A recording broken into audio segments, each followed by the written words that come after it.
It all fell into place. It was not the doctor. It was Uncle Foley. Ya was shocked beyond words. She left the bus stop and went berserk. She runs along the pavement as if she was being chased. People turned to look at the beautiful, crazy girl. That was how madness began with some people. They run away from scary images chasing them in their mind, they said with pity. Ya ran to a bus stop and sat on the seats, breathing so hard people thought she was about to faint. A man offered her water, which she gulped down. She stretched on the seat to rest, and sleep took over.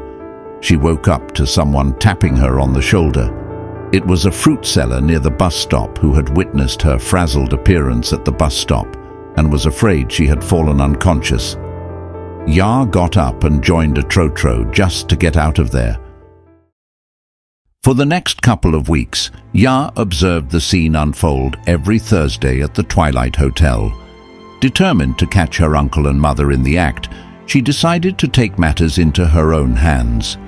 On the following Wednesday, she went shopping and bought a hooded jacket for her plan. That evening, she checked into the hotel. After settling in, she came down to the foyer to while away time. Across from her sat a gentleman who seemed unable to take his eyes off her.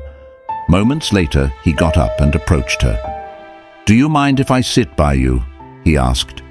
Without a word, she shifted to create space for him. "I'm Canor," he said, offering a smile. "Ya," she replied curtly.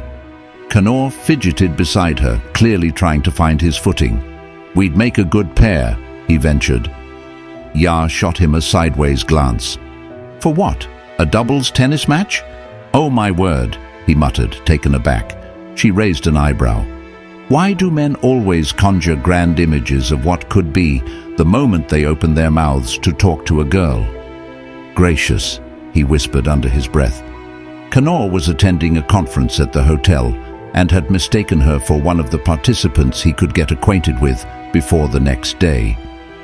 Despite the rocky start, they spent the evening engrossed in conversation, talking about anything that crossed their minds. To Ya's surprise, she found the interaction completely delightful.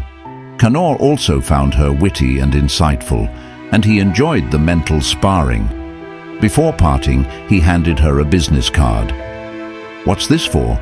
she asked skeptically. "Just a habit," he said with a smile. "I'm a trained counselor. You never know, it might come in handy." She accepted the card, tucking it into her pocket and wondering what use she could possibly have for it. The next morning, Ya, dressed in a baggy pair of pants and her hooded jacket, blending inconspicuously with the hotel's casual atmosphere. She spotted Canor passing by without recognizing her in her disguise. Moments later, Foley entered the foyer and her mother followed shortly after. Heart pounding, Ya trailed her mother down a long corridor, keeping a cautious distance. She watched as her mother stopped at a room and slipped inside. Ya approached the door but hesitated, unsure of her next move. Her mind raced with conflicting emotions. She had wanted to catch them in the act, but now, standing at the threshold, fear rooted her in place. What if she confronted them? Would it lead to unbearable embarrassment or even irreparable damage to their relationships? Foley had been good to her since the tragic accident of her father. She could not bring herself to shame him. Yet how could she reconcile his behavior with the man she had admired and trusted? Could she have misinterpreted their interactions? Was it possible they weren't doing anything inappropriate at all? Her indecision consumed her until voices rising in anger broke her trance. A heated argument had erupted on the other side of the door. "Foley, this stupidity must end," Agnes said, her voice sharp and resolute. Ya peeked through the keyhole and saw her mother pushing him away as he leaned in for a kiss. "Come on, don't be a killjoy. You need a man, don't you?" Foley retorted, a smirk tugging at his lips. "I don't need a man, Foley," Agnes shot back, her voice firm with conviction. "I have never needed another man." "Then what were you doing with the doctor?" "It was a mistake," Agnes admitted, her voice softening momentarily, "and I've put that behind me. But having an affair with you, Foley, is outrageous." Yar realized her suspicions were not entirely unfounded, catching bits of the confrontation in the room. What should she do now? The voices became muffled as she stepped back to lean on the railings. The argument continued. "We're not having an affair, Aggie. I just want to keep you from going for any random man," said Foley, smiling mischievously. "What?" Agnes exclaimed in disbelief, her anger flaring. She reached for her handbag, but Foley grabbed her hand and pulled her onto the bed, laughing. She fiercely resisted as he took away her handbag. "Foley, you must be enjoying this, aren't you?" she said rather calmly, glaring at him. "I'm doing you and Arie a favor," he replied, a hint of defiance in his voice. "You beast. Such an ungrateful one you are. I will not condone this anymore. You disgust me." She picked her handbag. He reached out and pulled it away from her. They struggled.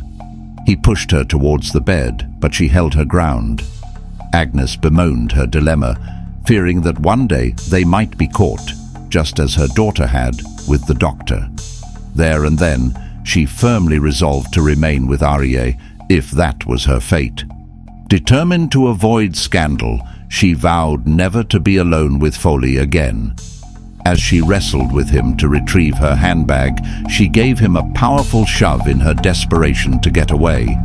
He stumbled, hitting his forehead against the edge of the bed. Ya heard footsteps approaching the door, and she fled the scene. Back in her room, she brooded over her mother's actions.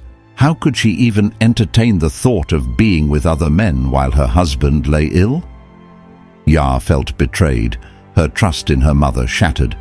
The strained relationship between mother and daughter deepened, with neither of them finding the courage to bridge the gap. Strangely, Aria and Moses were oblivious of the impasse going on right under their nose. Foley, as well, came around without a hint of a disagreement with Agnes. Even so, he was beginning to resent the couple's closeness and increasing affection towards each other. How could Agnes be this joyful when she had a secret to hide? He began to feel envious of their contentment. He had persisted in calling Agnes out each Thursday, but she was determined not to allow him have his way with her again. What she had fallen into was sickening. She would, many a time, find herself crying regretfully in her room whenever Foley called, usually drunk and slurring endless revolting taunts. Arie often heard her, and it hurt so much. One afternoon he could not bear it any longer, and he called her. She wiped her tears and entered his room, smiling. "Aggie, you've been crying again." "I don't cry, Arie. You can't deny it. I hear you all the time."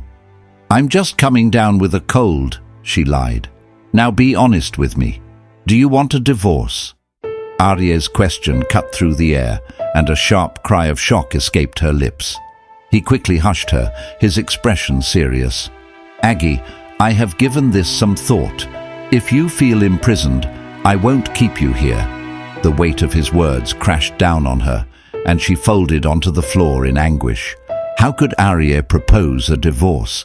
It had never even occurred to her to abandon him, no matter the circumstances. Her grief did not stem from her husband's present situation, but falling into the hands of wanton men who could reveal her secret to discredit her, something she could never endure. Arie was still talking, his voice choked with emotion. "Aggie, it's hard for a lovely, passionate woman to be stuck with an invalid," Agnes wailed. "Nonsense, Arie. You speak nonsense." "That is the bitter truth, Aggie. An invalid who cannot be of any use to you in bed." "Stop it, Arie. We are not having this conversation again." With that, she hurried out of the room and into the bathroom, where she let out heart-wrenching sobs. Nearby, Moses listened, sensing the deep unhappiness that surrounded his cousin's wife. Though she didn't appear weary or resentful of her responsibilities, Agnes looked profoundly troubled. They had spent 3 years caring for Arie together, but that seemed to be all that connected them. Friends occasionally visited, Yet Agnes never singled anyone out as her closest friend. Moses surmised that the couple relied solely on each other in their marriage. Agnes was an exceptionally good person, nearly without fault, yet she bore an unmistakable sadness in her soul. Months passed, and Arye decided it was time to work outside on the porch, feeling cramped after being cooped up for so long. For the first time in ages, he felt invigorated. He was growing stronger and could now lift himself from the bed into his wheelchair with relative ease. One sunny morning, he gathered his drawing tools, carefully placing them on the short wall one by one.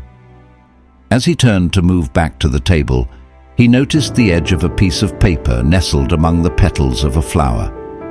Curious, he rolled backwards and picked it up, wondering if Agnes had forgotten to tend to the flowers that morning, as she had made it her routine to prune and water them daily.